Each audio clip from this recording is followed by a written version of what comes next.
Hey guys, कैसे हैं आप सब? होप आप सब ठीक होंगे। यस स्टूडेंट, हम कॉन्स्टिट्यूट असेंबली के बारे में डिस्कस कर रहे थे और एक चीज और कहना चाहती हूँ स्टूडेंट आप सभी को कि जो ये क्लासेस हमारी चल रही हैं यूट्यूब पर, ये कौन सी क्लासेस हैं जो आपके एचटेट का जो आने वाला पीजीटी एचटेट है उसके लिए बहुत हेल्प करेंगी। आज की क्लास हम स्टार्ट करते हैं। कॉन्स्टिट्यूट असेंबली में अभी तक हम पढ़ चुके हैं कि किस तरीके से सीटों का बंटवारा हो गया था और किसने क्या कहा था, कितनी सीटें किसके नाम पर गई थी। ब्रिटिश इंडिया की जो 296 सीटें थी और उसी तरीके से 93 सीटें राजा रजवाड़ों की थी, फिर उनको भी क्या है अलग तरीके से डिवाइड कर दिया था। तो उसके बाद की जो क्या हुआ, प्रोसेस शुरू हो गई थी, इलेक्शन हो गए थे। अब जो रिजल्ट है वो आया, वो क्या रिजल्ट आया देखिए स्टूडेंट, 389 सीट्स पर क्या हुआ था, इलेक्शन हुआ था, राइट। तो इसमें जो विमेन थी उनको 15 सीटें मिली थी, एससी को 26। उन्होंने मतलब ये रिजल्ट आया है स्टूडेंट, ये रिजल्ट के बारे में हम डिस्कस कर रहे हैं कि किसने कितनी सीटें जीती। एसटी की जो 33 सीट्स आई थी, मुस्लिम की 79, जनरल की 213 और सिख की 94 सीटें आ गई थी। और ये जितने इलेक्शन हुए थे हमने डिस्कस किया था कि ये इनडायरेक्ट इलेक्शंस थे और इनडायरेक्ट इलेक्शंस का मैंने आपको बता दिया था कि किस तरीके से इनडायरेक्ट इलेक्शंस होते हैं, राइट। तो अब आपने देखा कि जो क्या हुआ कि इतनी सीटों पर ये जो रिजल्ट आया है, इसके बाद क्या हुआ देखिए, मुस्लिम लीग को कितनी सीटें मिली, मुस्लिम लीग को 73 सीटें मिली, राइट। तो अब क्या हुआ, जिन्ना जी को गुस्सा आ गया। जिन्ना जी तो ये सोच रहे थे कि मैं पूरा भारत ही जीत लूंगा, है ना, सारी सीटें मेरे हिस्से में ही आएंगी, क्योंकि नेहरू जी ने और महात्मा गांधी जी ने उन्हें आश्वासन दिया था और यह आश्वस्त किया था कि जिन्ना जी आप इलेक्शन लड़कर तो देखिए, क्या पता सारी सीटें आपके हक में ही चली जाए। तो इस बात से वो इन्फ्लुएंस हो गए थे और उन्होंने इलेक्शन लड़ लिया था। अब मुस्लिम लीग की क्या है, सिर्फ 73 सीटें आई और इससे क्या हुआ, जो जिन्ना जी हैं वो भड़क गए और उन्होंने कहा कि अब तो 101% मुझे पाकिस्तान चाहिए, अब तो मैं 101% क्या है पाकिस्तान बनाऊंगा। तो इस तरीके से क्या है, उनको सिर्फ 73 सीटें मिली और जो कांग्रेस की सीट थी वो कितनी थी, कांग्रेस को 203 सीट्स मिली थी। अब एक तरीके से देखिए आप, कांग्रेस को तो 389 सीट्स में से 203 सीट्स मिल गई थी। अब मुस्लिम लीग ने क्या कहा, या जिन्ना जी ने कहा कि अब तो मुझे क्या चाहिए, पाकिस्तान चाहिए, ठीक है। तो अब उन्होंने पाक की डिमांड कर दी। और ये क्वेश्चन कई बार पूछा भी जाता है स्टूडेंट कि जो पाकिस्तान शब्द है, ये पाकिस्तान शब्द किसने दिया था, या किसने सबसे पहले इसके बारे में बात करी थी। तो जो 1940 में रहमत अली ने क्या किया था, या आप कह सकते हो चौधरी रहमत अली ने इसके बारे में क्या है, या इसके नाम का मतलब पाकिस्तान नाम का नामकरण किया था। और डिमांड किसने की थी कि पाकिस्तान होना चाहिए, ये की थी जिन्ना जी ने, है ना। किसने, जिन्ना, मोहम्मद अली जिन्ना। तो चौधरी रहमत अली ने 1940 में पाकिस्तान शब्द दिया था। ये क्वेश्चन एग्जाम में पूछा जा चुका है स्टूडेंट कि किसने पाकिस्तान शब्द दिया था। चौधरी रहमत अली ने दिया था 1940 में और जिन्ना जी ने पाकिस्तान की मांग की थी। अब देखिए होता क्या है, 1946 में क्या हुआ कि इस दिन को क्या एक एक्टिव डे घोषित कर दिया था। 1946 का वो दिन जब जिन्ना जी ने क्या किया, जिन्ना जी ने भारत और पाकिस्तान को अलग अलग करने की मांग की। और आपको पता है कितनी ज्यादा मारकाट हुई थी, कितना ज्यादा खून खराबा हुआ था, कितनी ज्यादा मतलब दहशत उस समय फैली थी। और उस पर इतनी सारी मूवीज भी बन चुकी है, जिसमें से एक फेमस मूवी है गदर। गदर में आपने देखा है कि किस तरीके से मारकाट हुई थी, कितना खून खराबा हुआ था, कितनी ज्यादा मतलब इतनी प्रॉब्लम्स हुई थी। बहुत सारी मूवीज इस पर बन चुकी हैं। तो आपने देखा कि मतलब जिन्ना जी को कोई फर्क नहीं पड़ रहा, उनको तो सिर्फ ये है कि मुझे पाकिस्तान चाहिए। कोई मर रहा है, जी रहा है, और वो मतलब क्या कह रहे हैं कि जो मुस्लिम है वो पाकिस्तान में आ जाइए और जो हिंदू है वो अपना भारत चले जाइए। और जो ये आने जाने का जो रास्ता, या जो वो इधर से उधर जा रहे थे, उधर से इधर आ रहे थे, उसके दौरान कितनी ज्यादा खून खराबा हुआ था। अब उसे में पीएम कौन थे, हमारे चर्चिल जी थे, है ना। तो चर्चिल को क्या हो गई, टेंशन हो गई कि इतनी ज्यादा मारकाट हो रही है, इतना ज्यादा खून खराबा हो रहा है, और जिन्ना जी तो मान ही नहीं रहे हैं, उनको तो पाकिस्तान चाहिए। तो चर्चिल ने भी, मतलब चर्चिल भी एक तरीके से एक बार डर चुके थे कि बहुत बुरा हाल हो चुका था। तो उसके बाद क्या हुआ स्टूडेंट, जो 1946 को, अब कांग्रेस ने क्या देखा स्टूडेंट कि मेरे पास तो 203 सीटें आ चुकी हैं, अब मुझे तो क्या है, कॉन्स्टिट्यूट असेंबली बनानी है, ठीक है, मुझे तो अब कॉन्स्टिट्यूट असेंबली बनानी है। तो इन्होंने अपना काम शुरू कर दिया। इधर 1946 में मारकाट चल रही है, असेंबली बनना शुरू हो गई है, कॉन्स्टिट्यूट असेंबली बनना शुरू हो गई है। उसके बाद क्या हुआ स्टूडेंट, जब कांग्रेस ने सीटें बनानी शुरू कर दी, अब सॉरी कॉन्स्टिट्यूट असेंबली बनानी शुरू कर दी, तो क्या हुआ स्टूडेंट, इसमें जो ये कॉन्स्टिट्यूट असेंबली बनने शुरू हुई, जो 203 लोग कांग्रेस के थे, वो क्या है स्टूडेंट, मीटिंग मतलब उन्होंने एक मीटिंग करी। मीटिंग में क्या हुआ, मुस्लिम लीग का कोई भी सदस्य इस मीटिंग में नहीं आया। मुस्लिम लीग का कोई भी सदस्य इस मीटिंग में नहीं आया। तो इस मीटिंग के बारे में अलग अलग लोगों ने अपनी अलग अलग राय दी। जो चर्चिल यूके के प्रेसिडेंट थे उस समय, चर्चिल ने क्या कहा कि हुज ब्राइड इज मिसिंग। ये एक इंपॉर्टेंट स्टेटमेंट है स्टूडेंट चर्चिल की। उन्होंने जो किसके बारे में दी थी कि अमेरिज अमेरिज whose bride is missing, मतलब एक ऐसी शादी है जिसकी दुल्हन ही भाग गई है या मिसिंग है। ये एक बहुत बड़ा कटाक्ष किया था चर्चिल जी ने, यानी कि कहीं ना कहीं चर्चिल भी इस कॉन्स्टिट्यूट असेंबली के अगेंस्ट ही थे। मतलब जो आलोचक होते हैं, क्रिटिसाइज करने वाले होते हैं, जो क्रिटिसिज्म करते हैं, वो क्या करते हैं स्टूडेंट, वो मैक्सिमम क्या करते हैं, आलोचना करते हैं। तो चर्चिल ने भी कहीं ना कहीं इंडियन कॉन्स्टिट्यूट असेंबली की क्या की, एक तरीके से आप कह सकते हो कि उनकी आलोचना की। क्या कहा, बहुत सारे लोगों ने ये कहा कि तो हिंदुओं की सभा है, ये तो वकीलों की सभा है, ये तो कांग्रेसियों की सभा है, ये तो सिर्फ वायसराय की सभा, मतलब इस तरीके से क्या है, इसमें ना कोई महिला है, ना कोई सिख है, ना कोई SC ST कैटेगरी का व्यक्ति है, ना इसमें राजा रजवाड़े हैं।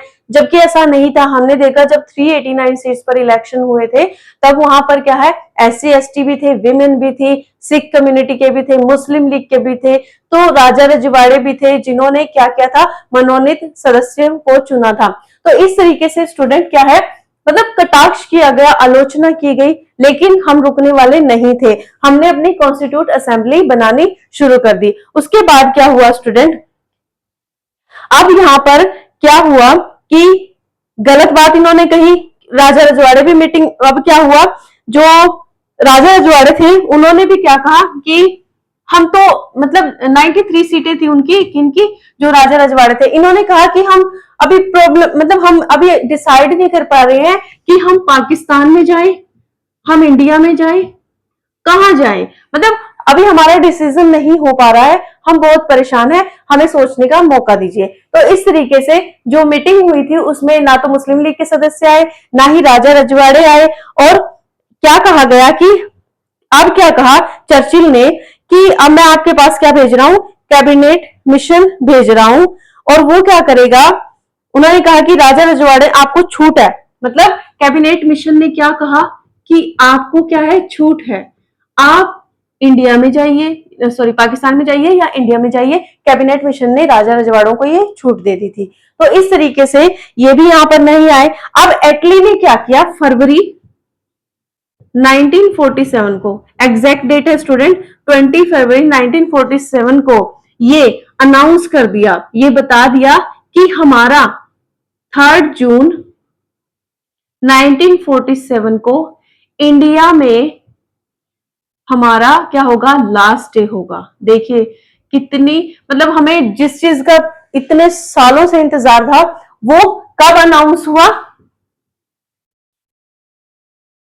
वो अनाउंस हुआ स्टूडेंट 20 फरवरी 1947 को अनाउंस हुआ कि आप अब हमारा मतलब यूके का, ब्रिटेन का भारत में लास्ट डे होगा कौन सा, 3 जून। होना तो हमें खुश चाहिए, लेकिन हम परेशान हो गए। कैसे? अब जो महात्मा गांधी जी थे, नेहरू जी थे, उन्होंने कहा कि अरे चर्चिल जी आप तो चले जाओगे और हम तो असमंजस में हैं। देखो अब देखो ना आप कि जिन्ना जी है पाकिस्तान की मांग कर रहे हैं, लड़ाई हो रही है, भारत पाकिस्तान में खून खराबा हो रहा है कहीं ना कहीं, मतलब हम बहुत ज्यादा परेशान है, हम भारत को अकेले कैसे संभालेंगे। तो चर्चिल जी से क्या है, इंडियन ने या आप कह सकते हो भारतीय जो कांग्रेसी थे, उन्होंने क्या है उनको एक रिक्वेस्ट की कि आप हमारी जो कॉन्स्टिट्यूट असेंबली है या भारत को संभालिए, जब तक हमारा बिल्कुल क्लियर नहीं हो जाता, हमारा कॉन्स्टिट्यूशन नहीं बन जाता, हमारी संवैधानिक सभा नहीं बन जाती, उसका निर्माण नहीं हो जाता, उसके सदस्यों का चुनाव नहीं हो जाता या उसमें संविधान नहीं बन जाता, तो तब तक हमारे देश को कौन देखेगा, भारत को कौन देखेगा। तो चर्चिल जी ने कहा कि आप परेशान मत होइए कि अब आपके पास में क्या है, माउंट बेटन योजना या माउंट बेटन जो प्लान था उसको भेज रहा हूं। माउंट बेटन प्लान, ये क्या था स्टूडेंट? देखिए एक व्यक्ति थे जिनका नाम क्या था, माउंट बेटन था उनका नाम। वो क्या है, वो गांधी जी, नेहरू, राजा रजवाड़े, जिन्ना, इन सबको क्या थे, इन सबको वो जानते थे। कौन? जो माउंट बेटन जी थे। किसने भेजा? यूके के जो प्राइम मिनिस्टर थे चर्चिल ने माउंट बेटन प्लान भेजा, और गांधी जी को जानते थे, नेहरू जी को जानते थे, राजा रजवाड़े और जिन्ना जी को जानते थे।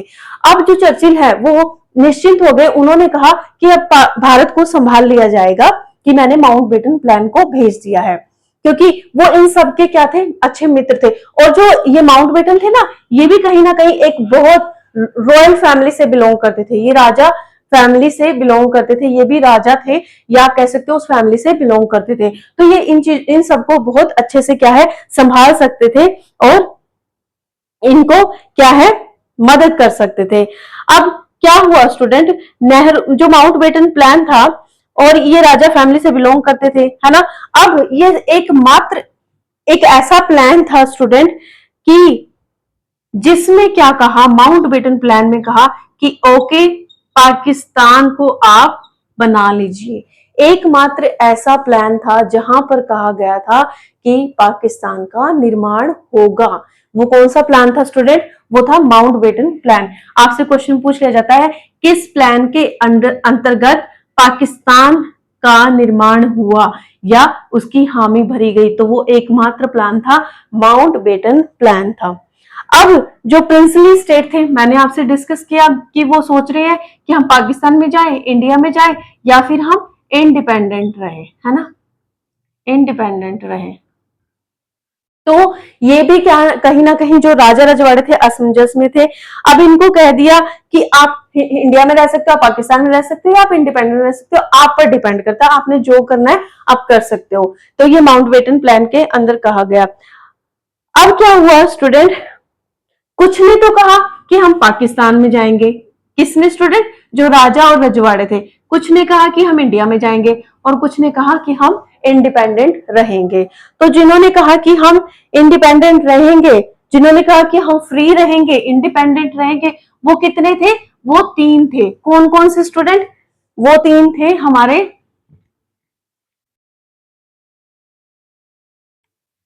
एक तो था, 3 ऐसे थे जो कह रहे थे कि हम फ्री रहेंगे। एक तो थे हमारे जम्मू कश्मीर, जिसका राजा कौन था? हरि सिंह। दूसरा था हैदराबाद और तीसरा था हमारा जूनागढ़। ठीक है, इन दोनों को तो सरदार वल्लभ भाई पटेल को दे दिया, है ना, कि सरदार जी पटेल साहब आप इनको संभालिए, इनको समझाइए कि ये भारत में आ जाए। और जम्मू कश्मीर के बारे में क्या कहा? नेहरू जी ने कहा कि इसको मैं देख लूंगा, है ना। तो इस तरीके से सरदार पटेल ने इन दोनों को मिला, मतलब समझाया, बताया, और मतलब इन दोनों को क्या है इन्फ्लुएंस किया या कुछ भी लगा लीजिए, और ये दोनों कहा है इंडिया में मिल गए। ठीक है, इंडिया में मिल गए। अब जो ये जम्मू कश्मीर था, तो यहाँ पर जो लास्ट में क्या होता है, जो यहाँ के राजा होते हैं ना हरि सिंह, इन्होंने कहा कि ठीक है मैं भी इंडिया में मिल जाता हूं। लेकिन क्या हुआ स्टूडेंट, भारत पाकिस्तान की लड़ाई आज के समय में भी ऐसे ही चल रही है कि ईस्ट पाकिस्तान हमारा है, सॉरी ईस्ट जम्मू कश्मीर हमारा है, वेस्ट तुम्हारा है, हमारा इतना एरिया है। तो कहीं ना कहीं इंटरनेशनल लेवल पर ये जो जम्मू कश्मीर का मुद्दा है आज भी एज इट इज बना हुआ है। इसका विवाद का समाधान नहीं हुआ था।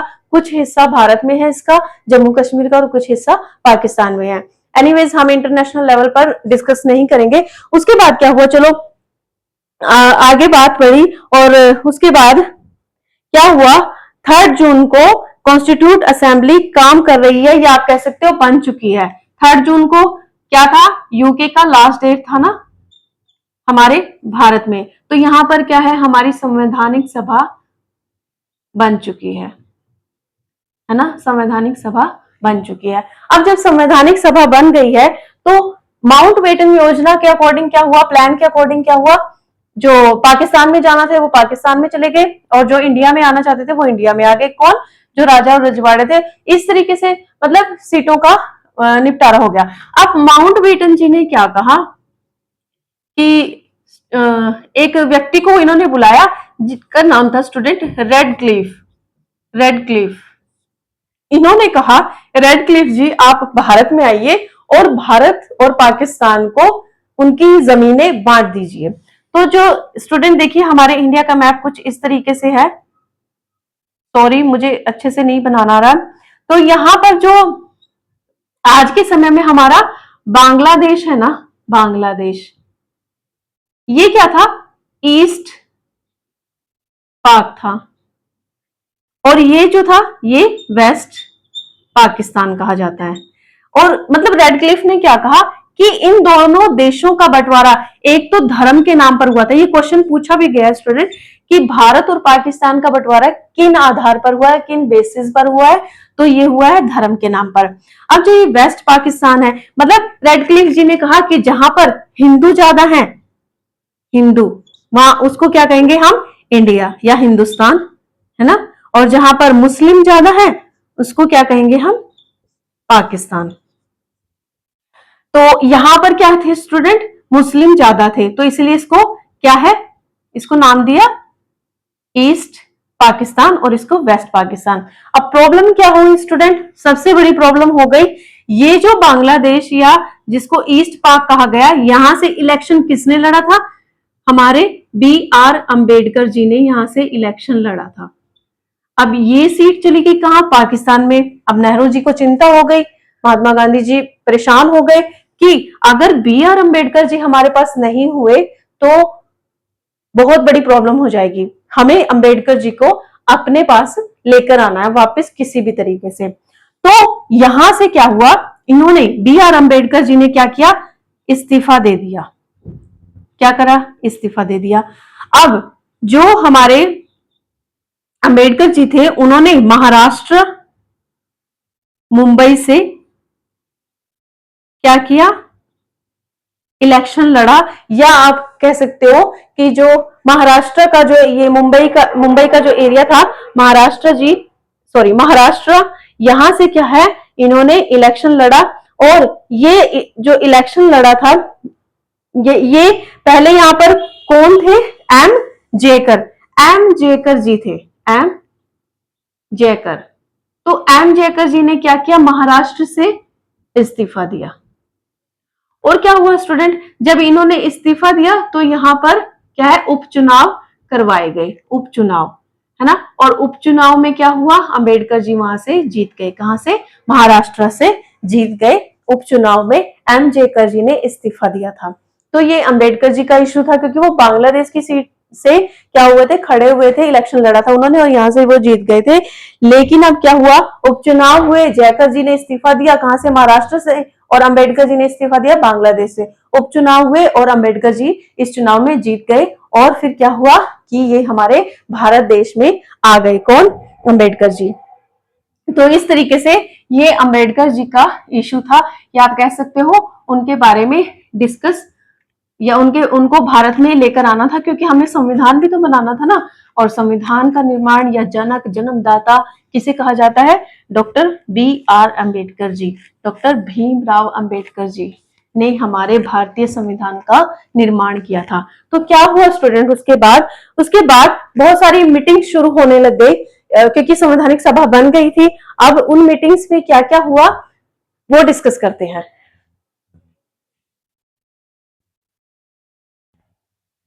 ये स्टूडेंट, अब क्या हुआ, संवैधानिक सभा बन गई है, उसका निर्माण हो गया है। यहाँ पर आपको दो शब्द देखने को मिल रहे हैं स्टूडेंट, एक तो है कॉन्स्टिट्यूशन यानी कि संविधान, और एक है भारत। अब जो ये भारत शब्द है, ये कॉन्स्टिट्यूशन में कहां पर लिखा हुआ है? संविधान में भारत शब्द कहां पर लिखा हुआ है? तो हमारे भाग एक के आर्टिकल 1 में लिखा हुआ है। आर्टिकल 1 में, भाग 1 के आर्टिकल 1 में लिखा हुआ है। भाग 1 के आर्टिकल 1 ऐसे लिखा होगा स्टूडेंट, ये 1 ऐसे होगा और ये भाग ऐसे होता है, ठीक है। तो भाग 1 के आर्टिकल 1 में लिखा हुआ है। तो इसे राज्यों का समूह या यूनियन ऑफ स्टेट कहा गया है। यूनियन ऑफ स्टेट, या आप कह सकते हो राज्यों का समूह जो है वो क्या है? भारत है। राज्यों का समूह क्या है? हमारा भारत है। अब जो संविधान शब्द है, यानी कि ये कहां पर लिखा हुआ है? ये संविधान के आर्टिकल 393, आर्टिकल 393 में लिखा हुआ है। कॉन्स्टिट्यूशन शब्द जो है, संविधान शब्द है, वो हमारे आर्टिकल 393 में लिखा हुआ है। तो इस तरीके से आपसे पूछ लिया जाता है क्वेश्चन कि भारत शब्द का वर्णन इंडियन कॉन्स्टिट्यूशन में कहाँ है। संविधान हमारी क्या है? रूल बुक है ना, है ना। तो इस रूल बुक को कहाँ लिखा हुआ है? ये जो रूल बुक है कि इस तरीके से भारत देश चलेगा, ये जो मतलब एक जिसमें रूल्स एंड रेगुलेशन है भारत देश को चलाने के लिए, वो आर्टिकल 393 में लिखा हुआ है, राइट। तो इस तरीके से स्टूडेंट क्या है, हमारे इंडियन कॉन्स्टिट्यूशन के बारे में बताया हुआ है। एक और चीज मैं आपको बताना चाहती हूँ, अभी हमने बांग्लादेश का डिस्कस किया था ना, कि आपसे पूछा जाता है बांग्लादेश को पाकिस्तान से कब आजाद कराया गया था स्टूडेंट। ये हमारा 1971 में कराया था। कब करवाया था? 16 दिसंबर, एग्जैक्ट डेट है स्टूडेंट 16 दिसंबर 1976 में। जब मैंने इकोनॉमिक्स की क्लासेस ली थी तब मैंने आपको बताया था कि जो हमारे 5 ईयर प्लान थे उसमें हमने डिस्कस किया था कि 16 दिसंबर 1971 को बांग्लादेश को पाकिस्तान से आजाद करवाया गया। तो ये सब बातें हो गई स्टूडेंट। उसके बाद क्या हुआ, जो ये मीटिंग्स हुई थी वो 3, मतलब आप कह सकते हो कि 3 क्या है मीटिंग हुई थी। सबसे पहली मीटिंग हुई थी हमारी 9 दिसंबर 1946 को, ये हमारी फर्स्ट मीटिंग थी। अब इस मीटिंग में क्या हुआ स्टूडेंट, इस मीटिंग में हमने एक व्यक्ति का चुनाव किया, या एक व्यक्ति को या टेम्परेरी प्रेसिडेंट, अंतरिम अध्यक्ष चुना गया। इस मीटिंग में अंतरिम अध्यक्ष, या आप कह सकते हो कि जो टेम्परेरी क्या थे, हमारे जो प्रेसिडेंट थे उनको चुना गया था। किसको? डॉक्टर सच्चिदानंद सिन्हा। डॉक्टर सच्चिदानंद सिन्हा जी को चुना गया। इनको ही क्यों चुना गया स्टूडेंट टेम्परेरी प्रेसिडेंट? क्योंकि ये बहुत ओल्ड एज थे, है ना, ओल्ड एज थे। यानी कि ये जैसे हम कहते हैं ना कि घर का जो हमारे मुखिया होगा वो कौन होगा? हमारे जो ग्रैंड पेरेंट्स होते हैं वही हमारे घर के मुखिया होते हैं ना। फिर उसके बाद हमारे पेरेंट्स होते हैं, फिर मतलब इस तरीके से क्या है, जो सच्चिदानंद सिन्हा थे ये काफी ओल्ड एज थे और इनको बहुत रिस्पेक्ट देने के लिए क्या है, इनको अंतरिम अध्यक्ष या टेम्परेरी प्रेसिडेंट क्या है, चुना गया था। और इसके साथ ही जो वाइस प्रेसिडेंट था, वाइस प्रेसिडेंट H.C. मुखर्जी को चुना गया था। इनका पूरा नाम है स्टूडेंट हरेंद्र कुमार मुखर्जी। देखिए मुखर्जी, ये जो व्यक्ति थे H.C. मुखर्जी, ये संवैधानिक सभा का हिस्सा नहीं थे, लेकिन फिर भी इन्हें वाइस प्रेसिडेंट चुना गया था। ये हमारे इंडियन कॉन्स्टिट्यूशन के मेंबर नहीं थे, इन्हें सिर्फ वाइस प्रेसिडेंट चुना गया था। उसके बाद क्या हुआ, अब देखिए 389 सीट्स पर इलेक्शन हुए थे, है ना, और उसमें से क्या है, मुस्लिम लीग के सदस्य नहीं आए थे। और कौन नहीं आए थे, जो राजा रजवाड़े थे, राजा थे, वो नहीं आए थे, है ना, इस मीटिंग में। और क्या है, कुछ लोग और नहीं आए थे, और 9 महिलाएं नहीं आई थी। तो इस तरीके से क्या हुआ स्टूडेंट, सॉरी, ये 389 सीट्स पे जो इलेक्शन हुए थे, राजा और मुस्लिम लीग तो नहीं आए थे और कुछ लोग नहीं आए थे, लेकिन जो 9 महिलाएं थी वो क्या है, आई थी। क्या हुआ, 9 महिलाएं इस मीटिंग में प्रेजेंट थी, 9 विमेन प्रेजेंट थी इस मीटिंग में, लेकिन ये लोग नहीं आए थे इस मीटिंग में। फर्स्ट मीटिंग में कब हुई थी, 9 दिसंबर 1946 को।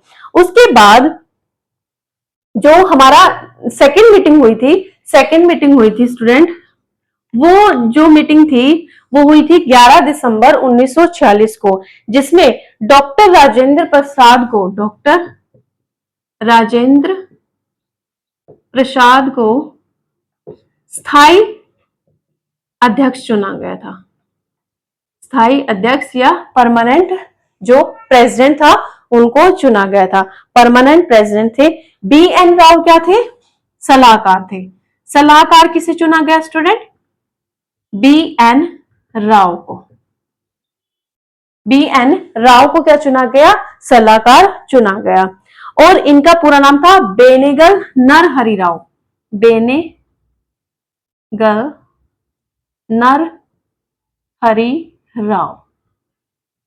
बेनेगल नरहरि राव क्या थे, इस जो 2 दिसंबर को जो मीटिंग हुई थी, जो जिसमें स्थायी अध्यक्ष चुना गया था डॉक्टर राजेंद्र प्रसाद को और सलाहकार चुना गया था बी एन राव को। ये संवैधानिक सभा के हिस्से नहीं थे, ये सिर्फ क्या थे, सलाहकार थे, संवैधानिक सभा का हिस्सा नहीं थे, ये संवैधानिक सभा का हिस्सा नहीं थे, ये क्या थे, सिर्फ और सिर्फ सलाहकार थे। दूसरी चीज क्या है स्टूडेंट, ये नाम जो है ये इसलिए भी फेमस है क्योंकि इन्होंने जो हम म्यांमार है ना, म्यांमार जिसको बर्मा कहते हैं, इनका संविधान बनाने में इन्होंने बहुत ज्यादा महत्वपूर्ण भूमिका निभाई थी। संविधान बनाया किसका स्टूडेंट, जो म्यांमार या बर्मा है उसका संविधान बी एन राव जी ने बनवाया था, इन्होंने बहुत ज्यादा मदद की थी। उसके बाद जो थर्ड मीटिंग होती है, थर्ड मीटिंग, इसमें क्या होता है स्टूडेंट, उद्देश्य प्रस्ताव पास होता है। यानी कि जो उद्देश्य प्रस्ताव है, ऑब्जेक्टिव रेजोल्यूशन है, वो क्या होता है, ऑब्जेक्टिव रेजोल्यूशन। अब जैसे आप क्या करते हैं, मतलब आप किसी काम को शुरू करने जा रहे हो, आप किसी की हेल्प लेते हो, तो आप क्या कहते हो कि आप मुझे हेल्प कर दीजिए, या फिर आपको किसी मतलब आपने कोई बिजनेस स्टार्ट करना है तो आपको कुछ पैसों की जरूरत है, तो आप उनसे पैसों की हेल्प मांगते हो कि आप कहते हो कि मैं आपको इसका डबल करके दे दूंगा, ठीक है, आप मुझे इतने पैसे दे दीजिए।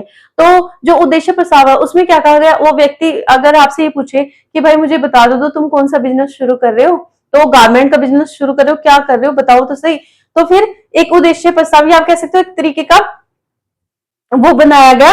तो ऑब्जेक्ट मतलब आप कह सकते हो कि ऑब्जेक्टिव क्या था, रेजोल्यूशन था, जिसमें आपको क्या है, आपसे पूछा जाता है कि आप क्या बनाओगे, तो इस तरीके से आपको बताया गया, इस उद्देश्य प्रस्ताव में ये बताया गया जो संविधान बनेगा, जो संविधान बनेगा उसमें क्या होगा, सभी व्यक्ति क्या होंगे, स्वतंत्र होंगे, समान होंगे, न्याय होगा, समाजवाद होगा, लोकतंत्र होगा। तो इस तरीके से संविधान का मतलब निर्माण करने से पहले ही ये सारी चीजें क्या है, डिस्कस की गई कि ये सारी चीजें इसके अंदर होंगी, तो उसे कहते हैं ऑब्जेक्टिव रेजोल्यूशन या उद्देश्य प्रस्ताव उसे कहा जाता है। अब ये जो उद्देश्य प्रस्ताव है इसको देखो, इसका जो शुरू कब किया गया, 13 दिसंबर 1946 को, और इसको एक्सेप्ट कब किया गया स्टूडेंट, एक्सेप्ट कब किया गया था इसको 1947 में, यानी कि एग्जैक्ट डेट है स्टूडेंट इसकी 22 जनवरी 1947 को इसको एक्सेप्ट कर लिया गया था कि ठीक है, मतलब इस तरीके का कॉन्स्टिट्यूशन आप बना रहे हो, और इसका जो प्रस्ताव है वो पास हो जाता है, और 26 जनवरी 1947 को इस उद्देश्य प्रस्ताव को एक्सेप्ट कर लिया जाता है।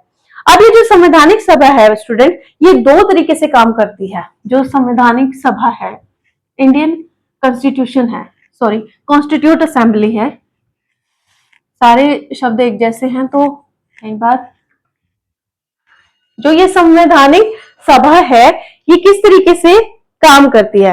एक तो हो गया हमारा संविधान, है ना, एक हो गया हमारा संसद या पार्लियामेंट। ये संवैधानिक सभा दो तरीके से काम करती है। जो संविधान है स्टूडेंट, यहां पर तो क्या लिखे जाते हैं, आर्टिकल, जैसे कि आर्टिकल 1, 2, 3, 4, 5 जितने भी आर्टिकल हैं, और यहाँ पर क्या लिखे जाते हैं स्टूडेंट, एक्ट लिखे जाते हैं। ठीक, तो जो संसद है यहाँ पर क्या है, एक्ट पास किए जाते हैं। आपसे पूछा जाता है कि यहाँ पे क्या है, एक्ट्स बनते हैं, कानून बनते हैं। आपसे पूछ लिया जाता है इन दोनों में क्या डिफरेंस है, तो सबसे बड़ा डिफरेंस तो यही है। दूसरा क्या है, ये संसद है और इसे क्या कहा जाता है, विधायिका भी कहा जाता है, विधान, है ना। यहाँ पर क्या है, कानूनों के बारे में डिस्कस होता है, कॉन्स्टिट्यूशन में आर्टिकल लिखे जाते हैं, और ये एक तरीके से क्या है, संवैधानिक सभा काम कर रही है। इसका अध्यक्ष कौन है, डॉक्टर राजेंद्र प्रसाद। इसके जो अध्यक्ष हैं वो कौन है, संविधान के डॉक्टर, संवैधानिक सभा के कौन है, डॉक्टर राजेंद्र प्रसाद है। और जो इसके स्पीकर हैं संसद के, वो कौन है, जीवी मावलंकर। संसद के कौन है, जीवी मावलंकर। इनका पूरा नाम है गणेश वासुदेव मावलंकर, और ये हमारे पहले फर्स्ट स्पीकर भी हैं। फर्स्ट स्पीकर कहां के, हमारे संसद के पहले स्पीकर कौन है, जीवी मावलंकर जी हैं। तो जो ये आर्टिकल हैं, इनमें आपको बताया जाता है, जैसे एग्जांपल ले लेते हैं, एससी की इतनी सीटें हैं, एसटी की इतनी है, विमेन की इतनी है, या फिर आपके जो अदर जो सीटें हैं वो कितनी डिवाइड की हुई होती है। इस तरीके से आपके अलग अलग तरीके से संसद में क्या होता है स्टूडेंट, पास करेगा आरक्षण वाला कानून। जैसे राजस्थान में इतनी होंगी, है ना, यूपी में इतनी होंगी, और जो आपका बिहार है वहां पर कितनी होंगी। तो इस तरीके से संविधान में इन सारी सीटों का क्या है, एक तरीके से आप कह सकते हो कि डिवीजन किया जाता है। आपसे एक क्वेश्चन पूछा जाता है स्टूडेंट, जो संवैधानिक सभा है उसका जो क्या बोलते हैं, फर्स्ट संवैधानिक सभा का फर्स्ट सेशन, संवैधानिक, एक सेकेंड,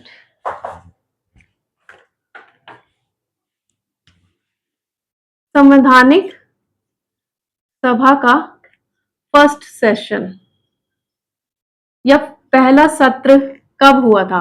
संवैधानिक सभा का फर्स्ट सेशन या पहला सत्र कब हुआ था, हमने अभी डिस्कस किया था ना, 9 दिसंबर 1946 को, 9 दिसंबर। और संवैधानिक सभा का लास्ट सेशन कब हुआ था स्टूडेंट, लास्ट हमने डिस्कस किया था अभी, क्या था, 24 जनवरी 1950 को हमारा लास्ट सेशन था। 24 जनवरी 1950 को हमारा क्या है, लास्ट सेशन था। टोटल सेशन कितने हुए थे, ये क्वेश्चन इंपॉर्टेंट है स्टूडेंट, ये पूछा भी गया है। टोटल सेशन कितने हुए थे, 12। ये एग्जैक्ट आंसर है 12, मार्कर नहीं चल रहा। ये क्या है स्टूडेंट, टोटल सेशन कितने हुए थे, 12 हुए थे। संवैधानिक सभा के टोटल 12 सत्र हुए थे। और कितने लोगों ने साइन किया था इस पर, ये जितने भी सत्र हुए थे, या आप कहेंगे मीटिंग में 211 लोग ही आए थे। तो इस पर 284 जो मेंबर्स थे उन्होंने इस पर साइन किया था। अब आप कहोगे 211 लोग ही प्रेजेंट थे, तो 284 ने कैसे साइन किया। हमने देखा था ना, कुछ राजा, है ना, रजवाड़े आ गए थे, वो ऐड ऑन हो गए थे, और जो विमेन थी, 8 विमेन थी, वो ऐड हो गई थी। तो इस तरीके से क्या है, इन्होंने इस पर साइन किया। आपसे पूछा जाता है स्टूडेंट, फर्स्ट सिग्नेचर किसका है संविधान को बनाने के लिए? फर्स्ट सिग्नेचर किसका है? सबसे पहला साइन है हमारे डॉक्टर B.R. अंबेडकर जी का। और लास्ट साइन किसका है स्टूडेंट? लास्ट सिग्नेचर किसका है? डॉक्टर राजेंद्र प्रसाद का लास्ट सिग्नेचर है हमारे इंडियन कॉन्स्टिट्यूशन के ऊपर कि अब देखो क्या हुआ, हमारा संविधान बन गया है। कितने सत्र हुए हैं, किसका पहला साइन है, किसका लास्ट साइन है। अब देखिए स्टूडेंट, 26 जनवरी 1950 को क्या था? लास्ट सेशन था। उसके बाद क्या होता है?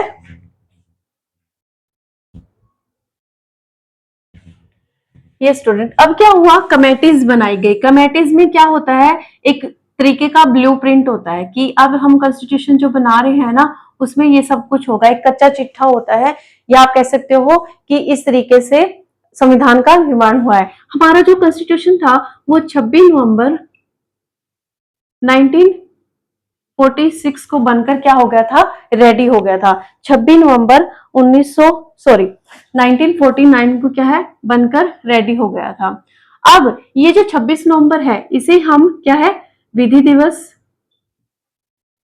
संवैधानिक दिवस के रूप में मनाते हैं। अब हमने इसको क्या है, इसका एक तरीके से हमने इसको सम्मान दिया। हम इस दिन को भूले नहीं है। हमने इस दिन को क्या नाम दिया? विधि दिवस या कानून दिवस, संवैधानिक दिवस। इस दिवस के रूप में हम इस दिन को मनाते हैं, ताकि इसकी क्या है, मतलब हमने अडॉप्ट कर लिया था इस दिन, हमारे कॉन्स्टिट्यूशन को अंगीकृत कर लिया था कि हाँ हमारा कॉन्स्टिट्यूशन ऐसा है, हमने अडॉप्ट कर लिया है। इस दिन की महत्ता को हमने खत्म नहीं होने दिया। 26 जनवरी 1950 को क्या हुआ स्टूडेंट? 26 जनवरी 1950 को, मतलब इस दिन हमने कह दिया था कि हम इस डेट को अपने संविधान को क्या करेंगे? लागू कर देंगे। हमने इस दिन क्या है? संविधान को लागू कर दिया। और ये चीज हमने कहाँ बता दी थी? 26 नवंबर 1949 के दिन हमने इस दिन ये डेट डिसाइड कर ली थी कि हम इस दिन अपना संविधान लागू करेंगे। अब क्या हुआ स्टूडेंट, जो कमेटीज बन रही थी उसमें जो फर्स्ट ड्राफ्ट कमेटी थी फरवरी 1948 को बनी थी। सेकंड कब है? अक्टूबर 1948 को बन गई थी। अब इन सारी कमेटीज में क्या था स्टूडेंट? हमने देखा था ना कि संवैधानिक सलाहकार थे, वो इन चीजों को चेक कर रहे थे, कमेटीज चेक कर रही थी। जो डॉक्टर B.R. अंबेडकर जी थे, वो अध्यक्ष थे, तो वो किस तरीके से इन सारी कमेटीज ने कॉन्स्टिट्यूशन के एक एक जो आर्टिकल है उनको पढ़ा और उनको एनालिसिस किया। अब क्या हुआ, 29 नवंबर 1949 को 16 आर्टिकलों को, मतलब आर्टिकल से जो उनको लागू कर दिया गया। वो कौन से आर्टिकल थे स्टूडेंट? ये इंपॉर्टेंट क्वेश्चन है। 5, 6, 7, 8, 9, 60, 366, 367, 324, 389, 391, 392, 393, 394, 395। इन सारे आर्टिकल्स को 26 नवंबर 1949 के दिन हमने क्या क्या लागू कर दिया। अब क्या है, 15 अगस्त 1947 को हम आजाद हुए और 26 जनवरी 1950 को हमारा संविधान लागू हुआ। यहां पर तो हम क्या थे? डोमिनियन स्टेट थे, डोमिनियन स्टेट थे, और यहां पर हम क्या है? सोवरन बन गए थे। तो ये जो हम संप्रभु बने हैं, यानी कि यहाँ पर क्या है स्टूडेंट? हमारा अपना संविधान है, संवैधानिक सभा है, उसके व्यक्ति हैं। और यहाँ पर क्या है, जो ब्रिटिशर्स थे या यूके के व्यक्ति थे, वो हमें क्या है, हम उनका एक उपनिवेश था। मतलब इस तरीके से क्या है, यहां से लेकर यहां तक का जो समय था वो हमने पार किया। तो ये जो इतने, मतलब 1947 से 50 तक का जो समय था, यहां पर भारत को किसने संभाला? मतलब भारत को किसने देखा, किसने संभाला स्टूडेंट? ये क्वेश्चन पूछा जाता है। Government of India act 1935, government of India act 1935 के अकॉर्डिंग इंडिया चला। ये इस कॉन्स्टिट्यूशन को, इसको अंतरिम संविधान भी कहा जाता है, इंटरिम कॉन्स्टिट्यूशन भी कहा जाता है इसको। किसको? 1935 का जो ये एक्ट था गवर्नमेंट ऑफ इंडिया एक्ट था, इसको अंतरिम संविधान भी कहा जाता है। और अब हम क्या हो गए हैं, हम संप्रभु हो गए हैं, हमें पूर्ण स्वतंत्रता मिल गई है। तो इस तरीके से क्या हुआ स्टूडेंट, कॉन्स्टिट्यूशन लागू हो गया। अब जो ड्राफ्ट कमेटी के जो मेंबर्स थे, ड्राफ्ट कमेटी बनी, एडवाइजरी कमेटी बनी, है ना, इस तरीके की बहुत सारी कमेटीज बनी, जिनके बारे में हम एक छोटी सी मतलब आपको शॉर्ट्स या वीडियो में मैं आपको बता दूंगी कि किस तरीके से उनके मेंबर कौन थे और उनका क्या नाम था या वो कौन सी कमेटी थी। तो आज के लिए इतना ही। जाते जाते एक ही बात स्टूडेंट, मेरी वीडियोस को लाइक और शेयर करें, मेरी वीडियोस पर कमेंट जरूर करें और मेरे चैनल को सब्सक्राइब करना ना भूलें। मेरे चैनल का नाम है एजुडोर सीकर कुमार। और एक और बात स्टूडेंट, मैं डेली शॉर्ट्स अपलोड करती हूँ अपने यूट्यूब चैनल पर, इंस्टाग्राम आईडी पर। तो आपने क्या करना है, उनको देखना है, क्योंकि वहां पर यूट्यूब पर मैं क्या है, जो भी आपको शॉर्ट्स भेजती हूँ उसमें वैकेंसीज होती हैं जो आपके लिए हेल्पफुल रहेंगी। तो आज के लिए इतना ही। Thank you so much.